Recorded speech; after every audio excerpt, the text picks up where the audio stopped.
Hi there. From the 22nd of February until the 20th of March, we have the first Mercury retrograde for 2026. So interestingly, all the Mercury retrogrades, there's always three every year, and they last around about 3 weeks of each one. They're all going to fall in water signs this year. So this first one is falling in Pisces. So it's falling in Pisces at the same time as the sun will be in Pisces. So it's going to be quite an influx of Pisces energy. So when we're under the influence of Pisces, it's all about going within anyway and looking at our intuition, our feelings, our connection to spirit, our creativity, all of those sort of expressive parts of ourselves that sort of often, the more sensitive you are, the more creative you usually are. So, people out there who think that being sensitive is some sort of punishment in life. Without that, you couldn't be the creative soul that you are. So embrace that sensitivity. It's a good way to be. So Mercury retrograde in Pisces is going to really encourage us all to go within.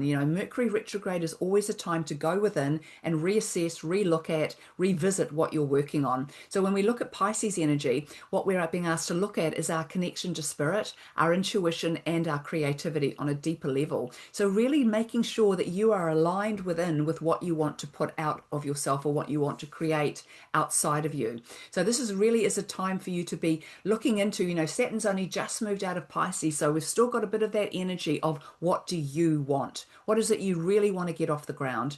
Now, we're in the time of that spiritual warrior, so it's a time where we get to make our dreams a reality. So this Mercury retrograde is another opportunity for you to really have another think about what is it you want to create? What do you want to put out there? And is it in alignment with who you truly are? There's no point in trying to put yourself out there as an opera singer if you can't sing, or put yourself out there as a sports person if you can't run. There's just no point in it. So it's got to be aligned. It can't just be some pipe dream, something that you've always wanted to do or be. That's all very well, but it's got to have practicality to it too. It's got to have the ability for you to actually create it. I mean, you can learn to run and you can learn to be a painter. You can learn all of those things, but when this alignment of trying to get something off the ground once the Mercury goes direct in mid-March, you've got to be ready for it. And if you haven't trained or you haven't got there yet, then there's no point in trying to get that particular dream off the ground.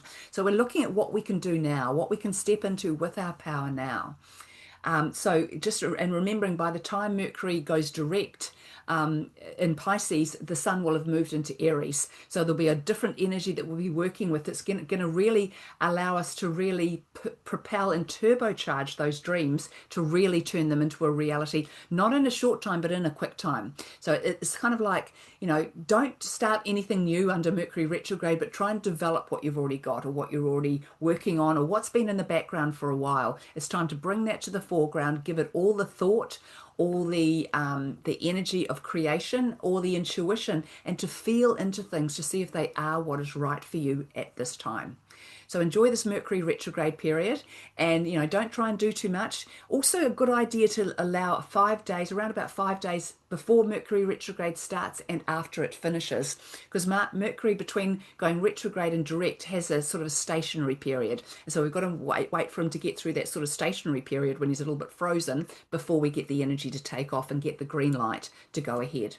So enjoy this Mercury retrograde, and I'll be back to talk to you again soon. Bye.